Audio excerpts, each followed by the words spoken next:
Hi എല്ലാവർക്കും എൻ്റെ പുതിയ വീഡിയോയിലേക്ക് സ്വാഗതം. ഇന്ന് ഞാൻ ഉണ്ടാക്കിയ ചെറിയൊരു അടുക്കളത്തോട്ടത്തിലെ തക്കാളി കൃഷിയാണ് കാണിക്കുന്നത് കേട്ടോ. ഇപ്പോൾ കണ്ടോ, സിമൻറ്റ് ചാക്കിൽ മണ്ണ് നിറച്ചിട്ട് അതിൽ നട്ട തക്കാളികളാണ്. ഇപ്പോൾ എല്ലാ തക്കാളിയിലും കായ്കളൊക്കെ ഉണ്ടായിട്ട് ഇങ്ങനെ നിൽപ്പുണ്ട്. ഇതൊക്കെ ഞാൻ കുറച്ച് മുമ്പേ എടുത്തു വെച്ച വീഡിയോ ആണ്.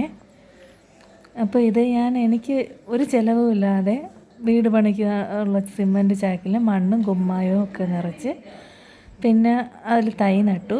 പിന്നെ ഇടയ്ക്കിടയ്ക്ക് കുറച്ച് കഞ്ഞിവെള്ളം പുളിപ്പിച്ച് നേർപ്പിച്ച് ഒഴിച്ചു കൊടുക്കുമായിരുന്നു.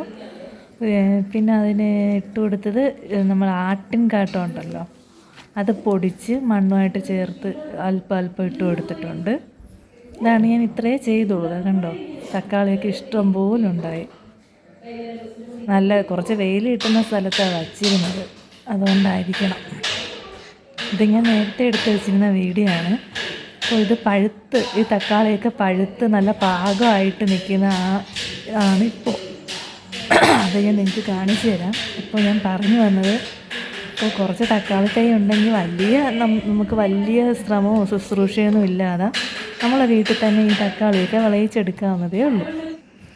ഇതൊക്കെ കണ്ടോ, തക്കാളിയൊക്കെ പഴുത്ത അവസ്ഥയിലുള്ള ഇതാണ് ഞാൻ കാണിച്ചു തരുന്നത്. കണ്ടോ, ഒരുപാട് തക്കാളികളുണ്ടായിട്ടുണ്ട്.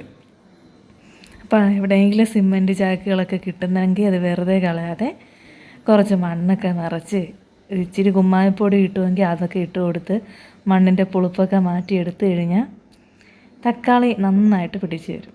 എന്നാൽ ഈ ചെളി കെട്ടിയ മണ്ണ് ഒഴിവാക്കുന്നത് നന്നായിരിക്കും. നല്ല തരി പോലിരിക്കുന്ന മണ്ണാണെങ്കിൽ കുറച്ചുകൂടെ നന്നായിരിക്കുമെന്ന് തോന്നുന്നു. കണ്ടോ, തക്കാളിയൊക്കെ കണ്ടോ, എങ്ങനെയുണ്ട് എൻ്റെ ചെറിയ അടുക്കളത്തോട്ടത്തിലെ തക്കാളി കുട്ടന്മാരെയൊക്കെ ഇഷ്ടമായോ? അപ്പോൾ എല്ലാവരും തക്കാളിയൊക്കെ നടുക.